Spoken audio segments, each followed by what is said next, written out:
All right, we were looking at Japanese architecture and the Ise Shrine. So we know that Ise Shrine is basically a prehistoric design, but passed on to the modern world through a unique way of historic preservation, that is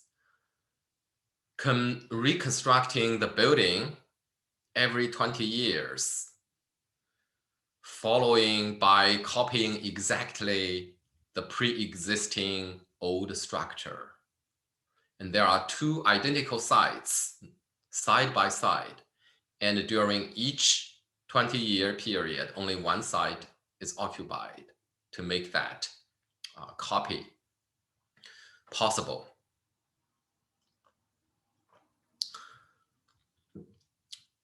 The building is very simple. Indeed, it is only of Neolithic material and Neolithic technology. Just two basic material, wood and thatch, thatched roof and wood for the rest. Today, there are some, metal decorative end, but those were added after Buddhism was introduced. The original, these were added quite late, these metal decorative parts. Originally, it was just wood and thatch. However, the building, although it is very simple, it has a great sense of dignity. And that dignity, that, even majestic, very simplistic, but has the majestic appearance, appropriate for an imperial structure, because we know this is the imperial shrine. This is dedicated to the ancestor of Japanese emperor. And that majestic quality and dignity is a result of accuracy. So even though the material is very simple, the accuracy in the execution is quite amazing. Look at how the thatch roof is packed and cut into those clear, straight and accurate line. And which really changed our opinion about thatched roof. So thatched roof could be made as dignified as this. Same is true for the wood. Every wood is cut into precise measurement and fit together in great accuracy. And the simple material and the undecorated surfaces wouldn't allow the dignity of the building to maintain a long time. So that is probably one of the major reasons for the periodic reconstruction. So after 20 years, it won't look that good anymore.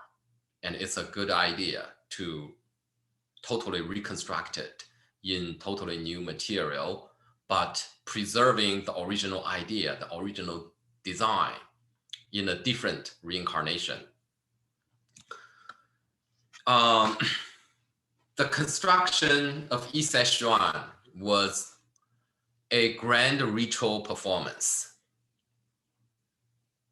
So the building, the construction, starting with the very point when the old structure was torn down. So basically during the entire 20-year period, when a new building is made standing on the new site, the preparation for the next cycle get started. So it took 20 years to prepare the material for the next reincarnation. And that preparation, that construction, was a religious activity, was the most important Shinto ritual performance. First, the material, the wood. There's a specific requirement for the wood suitable for the construction of Cejuan. It has to be old tree of 300 to 500 year old. And it is harvested from the nearby mountain. So Ise is located in the mountain, in the city, near the city of Ise.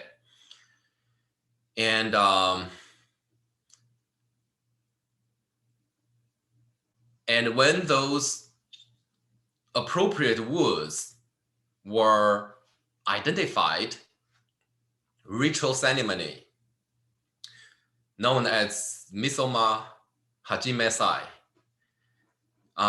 were performed to fell that tree. So follow those rituals to appease the spirit for harming the tree. Spirit, Japanese term called kami. So this animistic religion consider everything has a spirit. You cut the tree, you need to do something. You need to perform a ritual to appease its soul. And those wood were preserved in a closed shed. And workers wear white glove for purity. And they all dressed in those Shinto robe, moving the log to the location. So the whole thing is to avoid contaminating, polluting the sacred material for the construction of sacred architecture. So preparation of material is the ritual performance itself. So is the construction. So in the final Sengyo ceremony, the sacred mirror is transferred from the old structure to its new duplicate during nighttime in complete darkness. So the three treasures, the mirror representing the sun goddess, the bronze sword, and the Magatama jade were transferred from the old building to the new building. And transportation of logs across river, and that was also a ceremony called okibiki, across the river to the new site. To prepare the ground, I mentioned that the whole shrine is floating on a ground, there's no base. The ground was prepared with white pebble, white stone. And that ceremony became a festival called Oshiroi Ishi Mochisai. So that ceremony, during that ceremony, as many as 173,000 specifically selected participants helped to place the river-washed pebble on the ground. And the transportation of those stone and the placement of those stone for the new sacred ground was also a great ceremony. That number is quite astonishing, considering the population of Japan in the ancient time probably never exceed 10 million before the 19th century, never exceed 10 million before the 19th century. And that is 2% of the full population and more. For the earlier time, that is more, right? So it's a large participation for the ceremony. And this is the point I make. Basically, how architecture became the site for power. It's through ritual performance.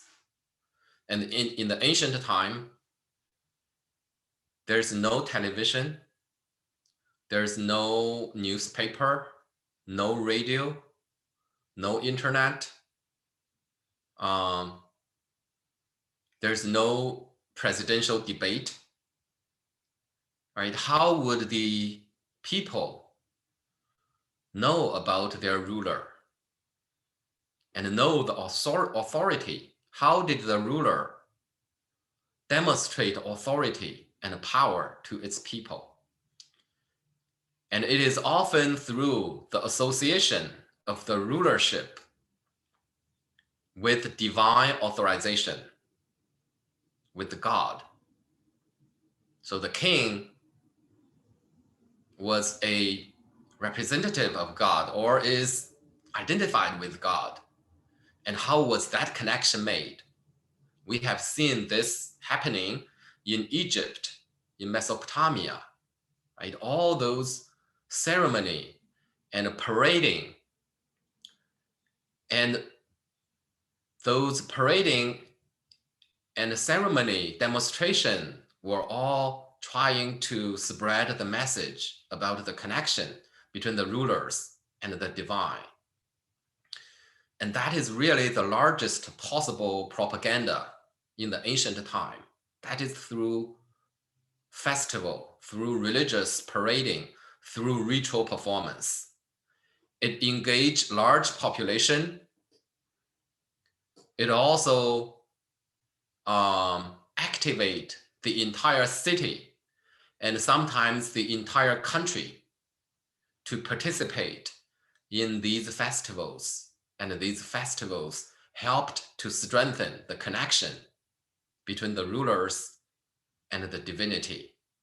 And the periodic reconstruction of Cejuan certainly was doing the same thing as what the ancient Egyptians did during their festival, and many others, right? Now, why is Cejuan periodically rebuilt? Now, this question, we have already touched upon the question. Again, this is a picture taken in the year 1993, the last reconstruction. The new building for the period from 1993 to 2013. The old building constructed in 1973 and was demolished in 1993. So at that transient moment, a picture was taken showing both buildings standing, and that one was soon erased after the transfer of the treasures to the new building. Why is it periodically rebuilt? So one reason is obviously the material. Cejuan, it tried to maintain the natural look of the wood, of the natural material, without paint, without surface dressing, without decoration. The natural wood opening to weather is not going to last long. So you can see clearly in this picture, the old building is dark and deteriorating. So the short life of the wooden material without any extra protection is certainly one major aspect. A second possible reason, of course, that is the one I just mentioned. And that is my theory.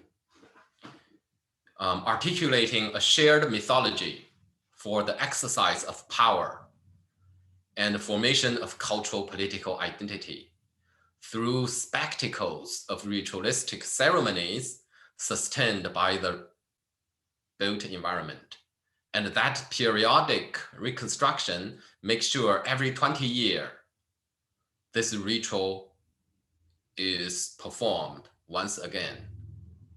And that engage large amount of people. It's a very efficient propaganda project.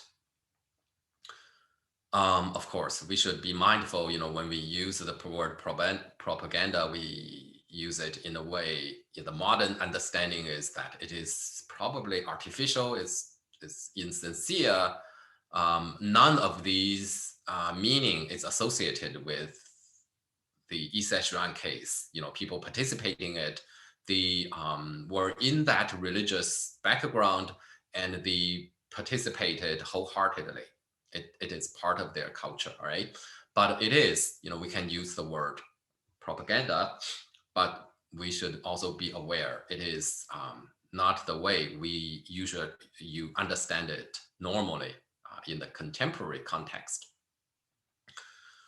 And there are other answers. There are symbolic, we talk about the first one and the last one, the symbolic meaning of those revival, right? The renewal imitates ritual cycle of growth and decay that kami, the spirit, dwell in life material, and the wood has to be renewed to manifest the life force, to make it look young, to make it look alive. So you need to maintain the vitality of the material. And a ritual explanation, the festival of rebuilding transfers the god body to a new Shuan in the special festival year for fertility. So that renew might also have something to do with fertility, right? Revival, rebirth. And those ritual happens at night, symbolize the marriage of the gods. And the harvest is their offspring. And in this explanation, our understanding of the function of these ritual is very close to what we have discussed in the fertility ritual in Mesopotamia, in Egypt, and in India as well. But it's expressed in a different way. It's not demonstrated with the goddess in the voluptuous human body, but in those kind of a symbolic performance for revival. Now that Cejuan started around the 5th century, which was considered prehistoric in Japanese history. Japanese historic period start in a specific year, 552 CE. That is the year the first record was made in Japanese history. In that year, Buddhism was introduced to the Japanese court by a group of Korean Buddhist monks. And that happened in the year 552. And when Buddhism was introduced, it kind of triggered some kind of reform. It triggered the court struggle between the pro-Shinto clique and a pro-Buddhist force. Eventually, Buddhism, representing a new and a more advanced civilization, was accepted. And Japanese history was totally changed. And that became known as the Taika Reform. Taika Reform started with the victory of the pro-Shinto prince called Shotoku Taishi, and he supported Buddhism. He defeated his rival, high-level administrators who were pro-Shinto. And after that victory, a reform was issued, and Shotoku Taishi became the regent for the emperor, for the Japanese emperor. but at that time, it was an empress who was ruling. That reform include the adoption of Chinese writing. So before that, there was no writing in Japan. After that, the Japanese simply took Chinese writing for record keeping. And they also adopted the Chinese imperial planning method and sponsorship of monasteries and using Chinese building types and technology. So Buddhist temple was constructed, and craftsmen from continent East Asia were brought to Japan to help building of temples and the creation of statues.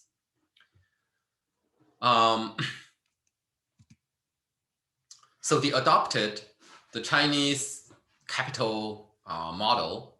For example, this is the Chang'an city, the capital for the Tang Dynasty, Sui and the Tang Dynasty.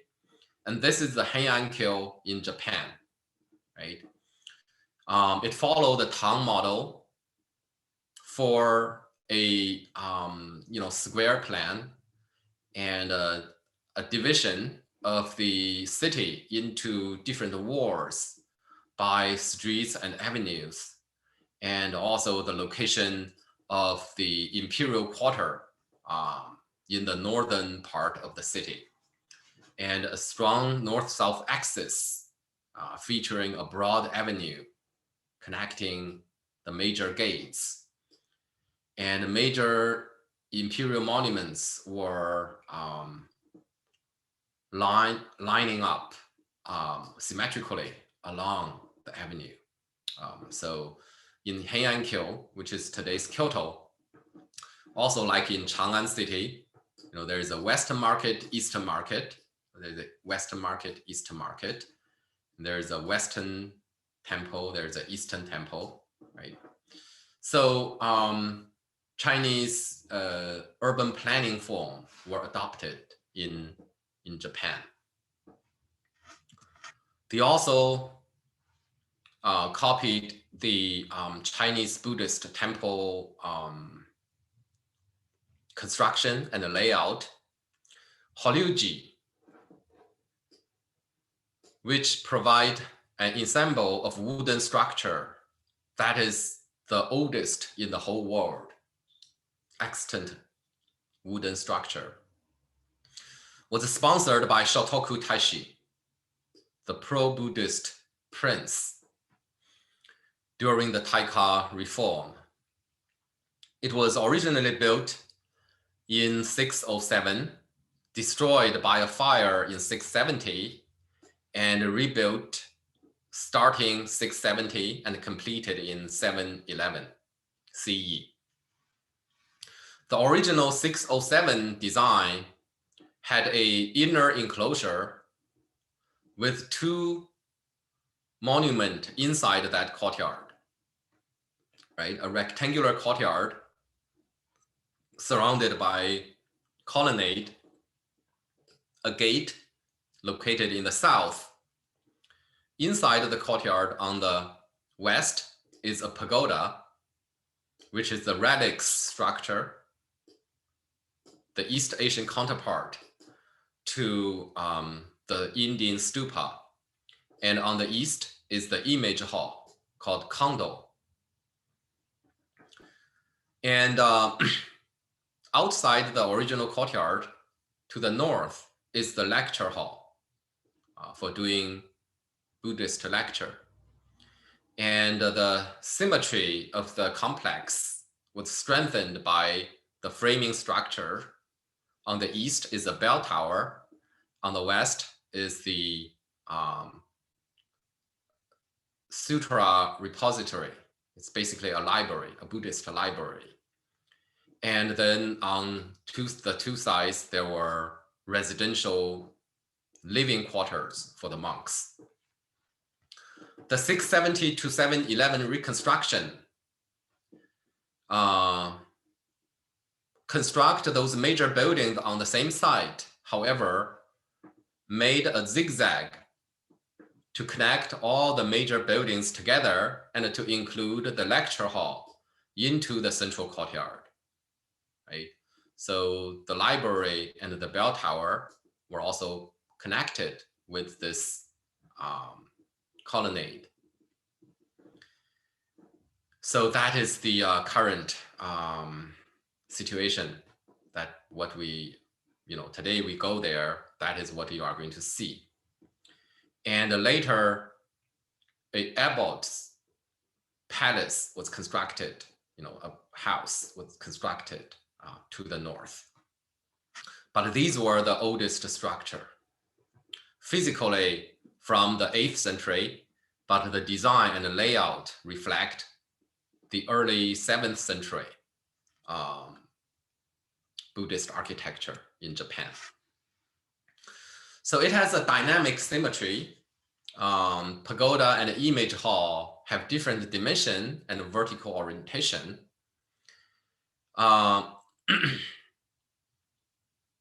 So like the dynamic balance that we have observed in Greek architecture, here it is not a exact symmetry. The pagoda is smaller in footprint, but taller.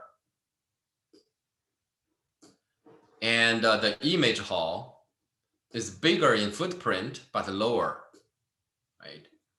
So that sense, you won't feel unbalanced, even though they are of different shape and a different square footage.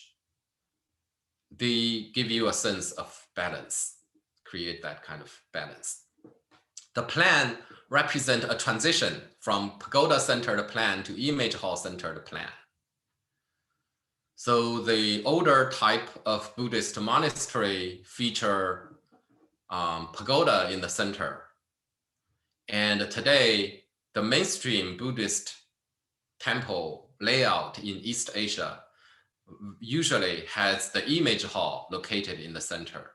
But Horyuji represent that transition, while both building, the relics monument and the image monument, stand side by side of equal weight. But that would soon be changed later. Today, when you go to Japan, you go to China, you go to Korea, the standard layout of a monastery is having the image hall in the center, while the pagodas usually are, framing on the side or in the back, not occupying the central location anymore. But this represents that transition.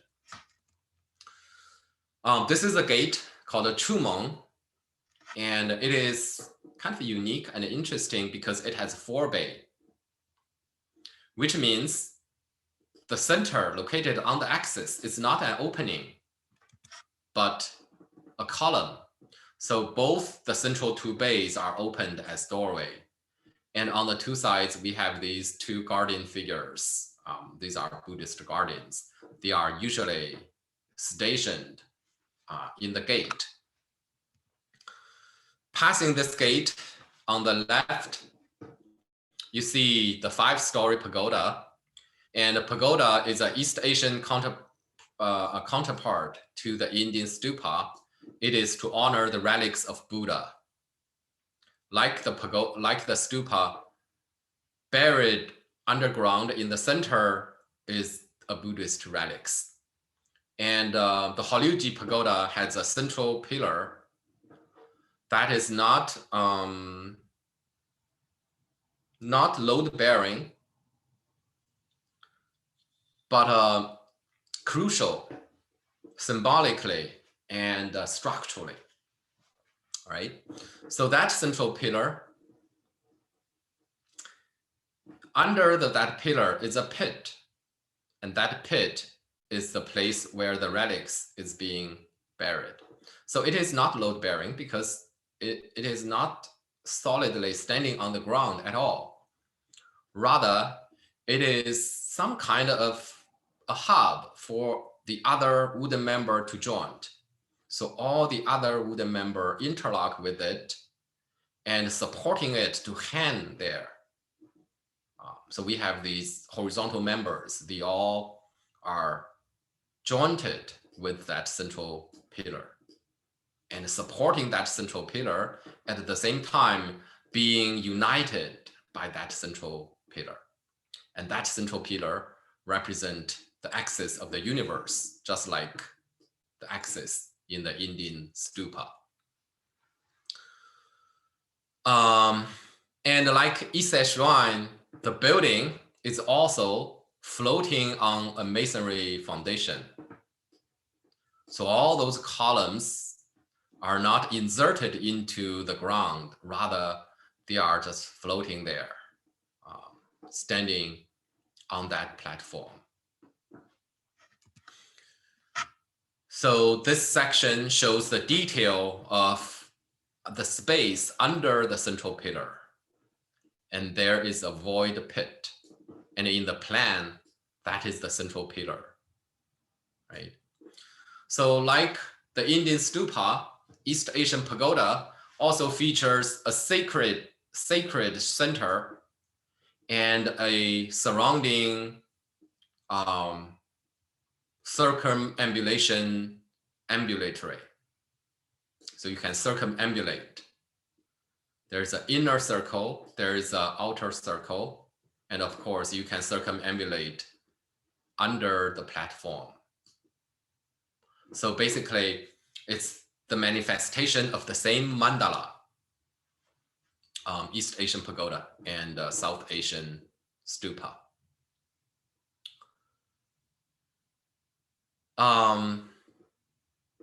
So it's a relic structure and perfectly in square. And the whole pagoda that is called a 5-story pagoda because it has 5 roofs. But that does not mean there are 5 actual stories to access. In reality, the whole 5-story pagoda features just one tiny little space there. The upper floors were not meant to be accessible, not meant to be going there. There's no stair. There's no stair for public access to those upper floors. So it's all a decoration. All those extra roofs. It's just a giant decoration. Useless in terms of practical function. But it's symbolic, right? It's creating height, and height is, height matters in symbolism. Whenever repair is needed, they have to use ladder and build scaffolding to access those upper levels. So it's not a real 5-story building. It's just a 1-story building with an elaborate roof. But that is the nature of monument, right? Memorial structures, relics structure. This is the oldest wooden pagoda in the world. But we know the design came from China because in China, although no wooden structure survived from the 7th century, but there are stone carving images of 5-story pagoda that looks almost exactly like the Taoyuji one. This is from the rock-cut temple of Yungang, and it's from 5th century, much earlier than the 200 years earlier than the Japanese one. It is carved in stone. It is not the oldest wooden pagoda. However, the carving on the surface unmistakably suggests a wooden construction. So from record, from visual material like this, we know in China, as early as the 5th century, pagoda constructed in wood in probably bigger scale than the Horyuji Pagoda had been constructed, because if you look at that in detail, it has 5 bays, and the Horyuji has only 3 bays, right? With 3 bays. So there must be much bigger wooden pagoda once standing on the Chinese soil in the 5th century. But the Japanese preserved their treasures better. They did a much better job preserving their historical monuments. And the style of the Horyuji is very different from Ise-Shuan. While Ise-Shuan used natural material, the Buddhist temple use artificial material. For example, use tile, which is a man-made material. The Ise-Shuan is very simple. The pagoda use brackets, right? Elaborate brackets that learned from the Chinese architecture. The Ise-Shuan has a straight roof line. The eave line for the Horyuji is curved, just like those Buddhist architecture in China. And Buddhist architecture also use a lot of metal part to make decoration and protection of the wooden structures. While the Buddhist relics is buried in the center on the ground level and the only accessible level, there is an altar and there are Buddhist sculpture that were created in the center for circumambulation, right? So it combined image worship and relics worship. And originally, Horyuji was also painted brightly like those Chinese architecture. But today they were, after those pigments fell off, the Japanese preserve its kind of a,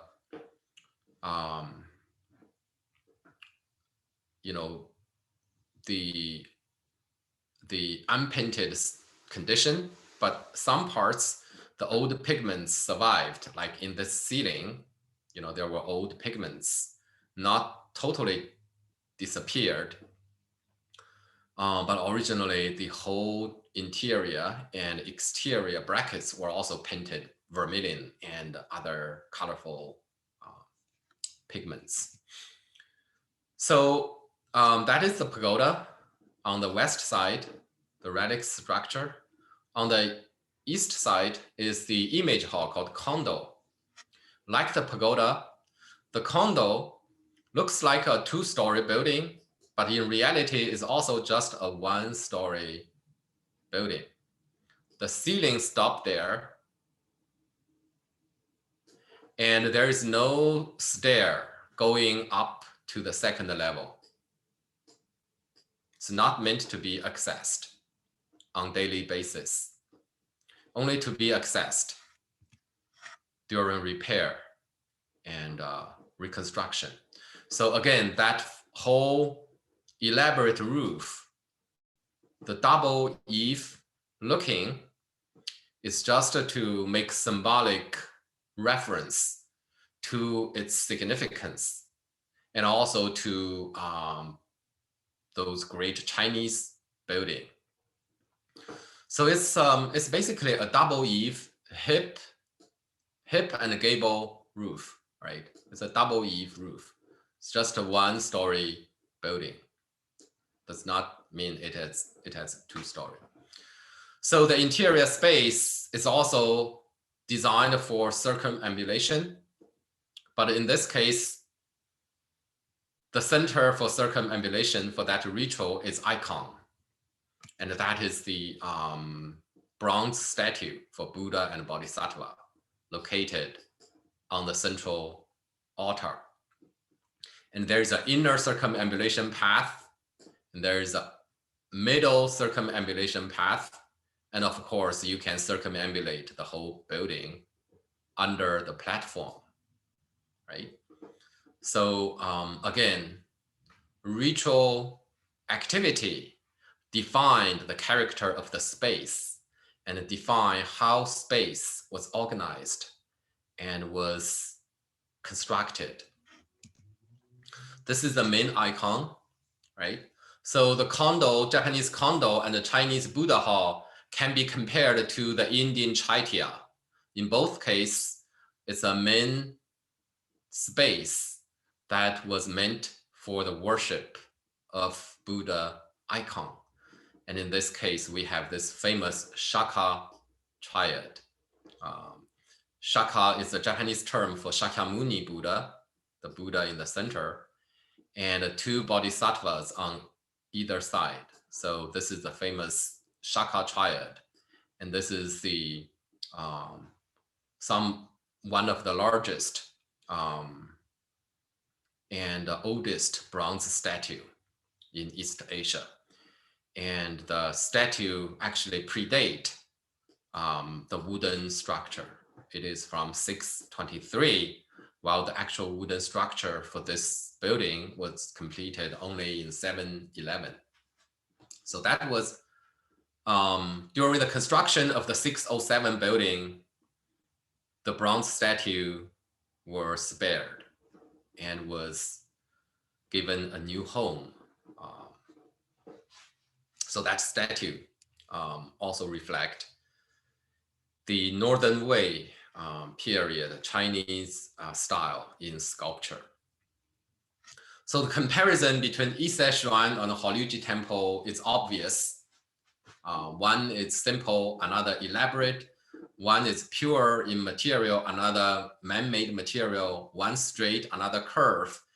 One is kind of simplistic. Everything is clear-cut, and the roof is simple. Another one, make a huge decoration. That whole extra roof is basically a decoration, not necessary. So one focus on the symbolic form of architecture, another, preserve its humble appearance of a Neolithic design that passed on from many centuries ago.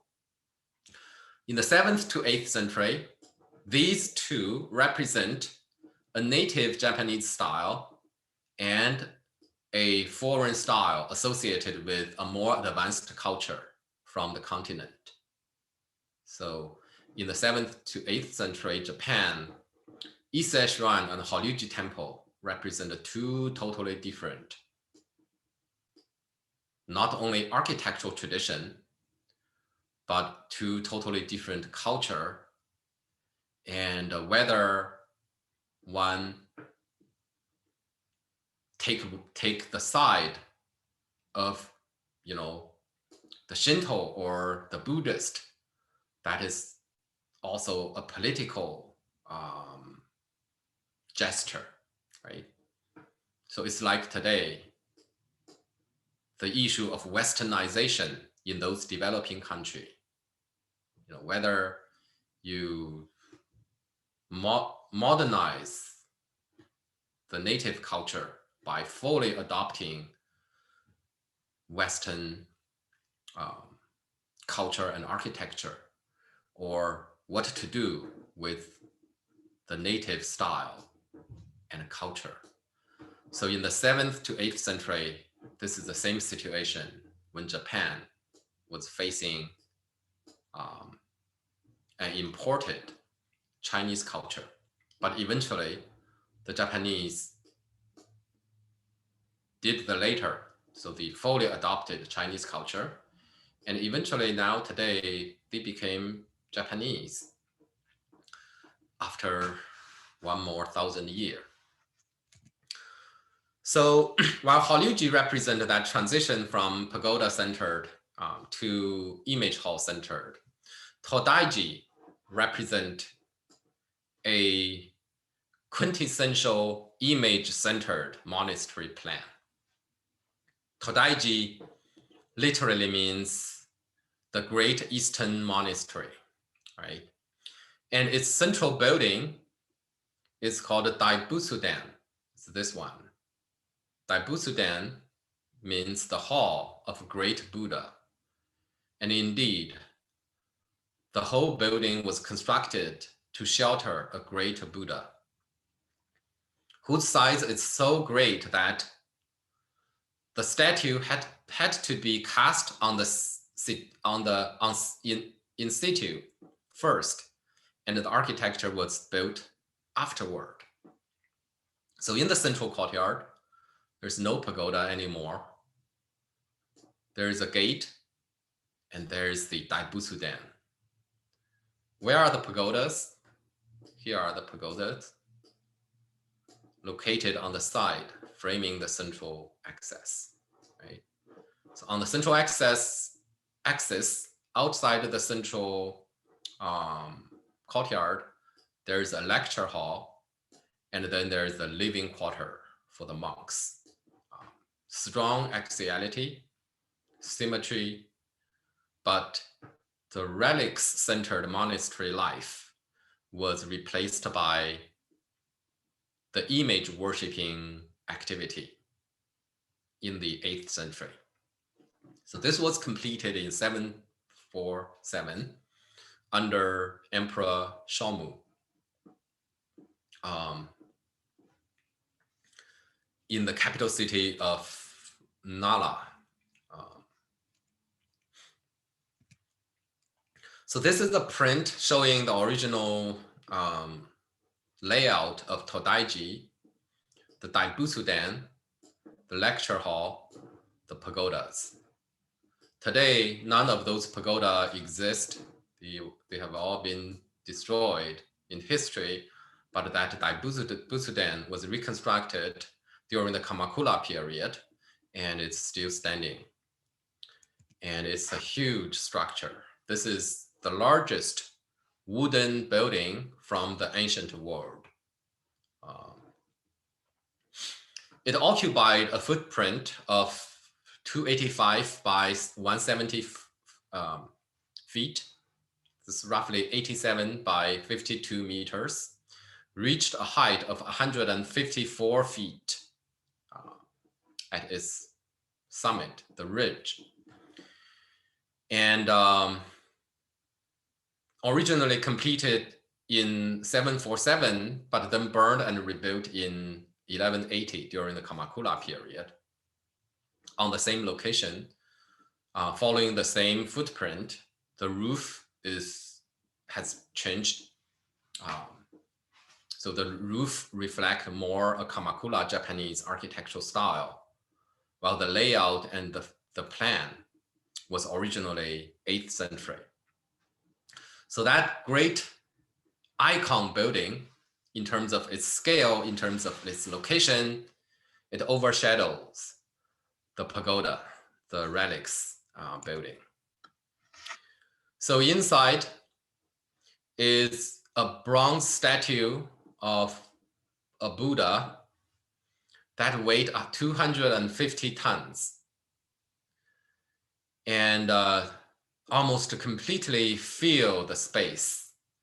So you always just get a picture like this because there's no good angle to take picture of this statue at all, except from below. It's very big. From outside, the eye level is here. So that's basically the eye of the Buddha inside.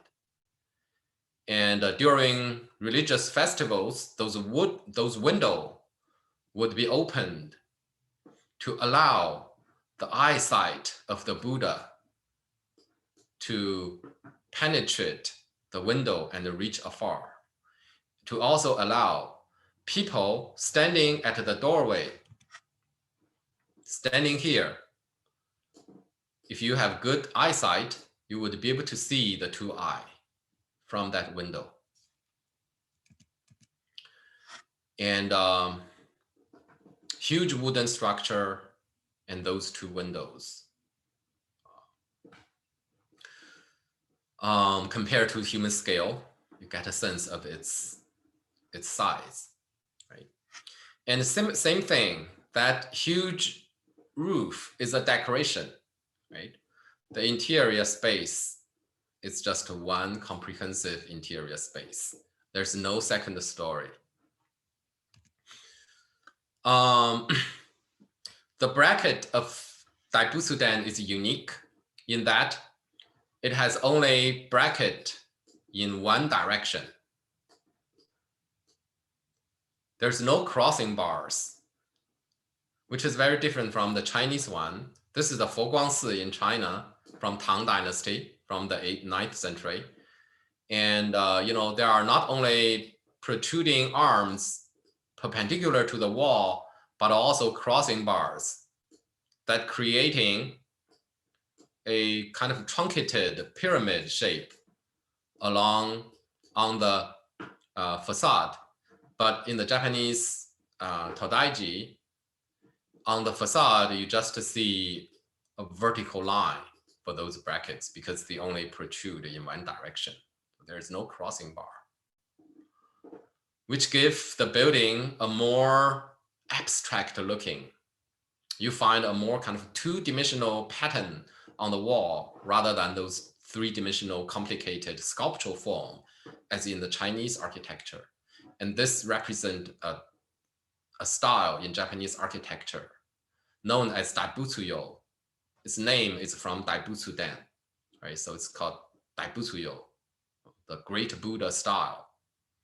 Some scholars believe this is a variation of a southeastern Chinese style architecture from Fujian province that specifically influenced Japanese architecture of this period.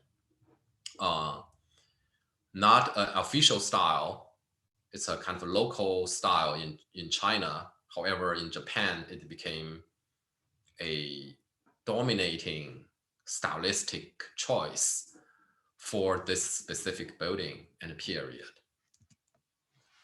So a detail again of this entrance part, and again shows the human scale and the enormous facade, and the statue is roughly this high. This would be the statue inside that bronze statue.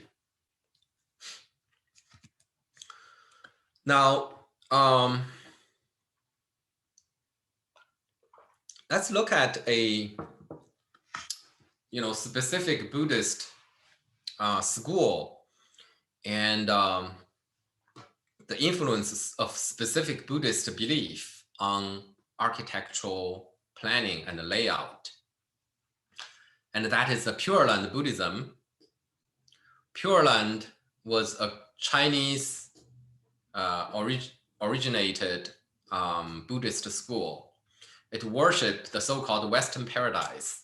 According to Pure Land belief, if one focus and have faith on the Pure Land, at the end of this life, the Lord of Western Paradise, or Pure Land, known as Amitabha Buddha, and Amida in Japanese, would come to the deathbed to wrap up the soul and bring that soul to Pure Land and plant it in the lotus pond. And from the bloom of that lotus, one is reborn into Western paradise instead of being reincarnated into a new human or animal body. So this is a specific branch of Buddhism, and it was initiated in the Age of Disunion in China and then introduced to Japan and became popularized in the middle Heian period, which also known as the Fujiwara period, from 951 to 1086, right? So painting like this, featuring Pure Land subject, showing Amitabha Buddha descending to welcome a soul to Western paradise, is very popular during this period. And in China, painting showing the glory of Western paradise can be found everywhere in Buddhist caves from the Tang Dynasty. from places like Dunhuang. So this is a Pure Land painting in China. And in Japan, a Pure Land monastery tried to reconstruct the Western paradise on earth. This is the famous Byodo-in in Japan, which was built in the Fujiwara period. It was originally a princely residence and later converted to a Pure Land monastery. It features a garden in the middle, which is the way Pure Land Buddhists construct their monastery. Because when we think about paradise, we often think about a garden, right? Like the Garden of Eden, that is a lost paradise in the West. And in the East, that's the same thing. You know, paradise is imagined as a beautiful garden with nature and with great architecture. So Pure Land Buddhist Monastery, as represented by the temple of Byodo-in, was constructed like a garden. It has a lake in the middle, and the main building, which has a statue of Amitabha Buddha, the Lord of Western Paradise, is located in the center of the garden. And that building is facing east. Why is it facing east? Because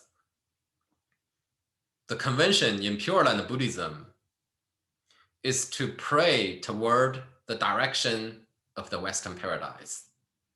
And the Western paradise, literally, it is located to the west of China, Japan, Korea, etc. Right? So in Pure Land Buddhism, you face west to pray, right? So by orienting the main hall facing east, so one would face west to pray to Buddha. So Buddha is seated there facing east, which would allow people to face west to pray. Pure Land in Japanese is called Jodo. In Chinese, called Jingtu, right? That's Pure Land, the word for Pure Land. So this is the main building called the Hoodo, the Phoenix Hall. That's a Hoodo. The Phoenix Hall. It's facing east with a garden with a lotus pond. In summer, lotus flower, emerge on the surface. It's known as Hoodo because the two embracing arm is meant to mimic the wing of the phoenix. It's got known as the Phoenix Hall, Hoodo. And there are also kind of mythical bird decorating the ridge. Right.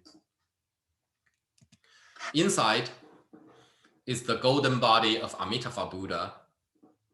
And at night, the glowing body and its reflection in the pond, standing across the water or in front of the water, one would feel like looking at the Western paradise. And indeed, the image on the site of Byodo-in looks very similar to the Dunhuang wall painting from China, illustrating the Western paradise. This is the architectural Western paradise, and this is the painterly Western paradise. In both cases, in the center, we have great roof. And then in the middle, we have this image of Amitabha Buddha. And inside, the statue of Amitabha Buddha was surrounded by smaller deities, bodhisattvas, and attendants, guardians, heavenly beings, musicians, etc. Just like what is painted here. In the air, there are also musicians. So indeed, Byodo-in was meant to create a three-dimensional environment to mimic the painted environment of Western paradise as reflected in the wall painting from Dunhuang. And its orientation is all regulated by the Buddhist ritual specific to this school of Buddhism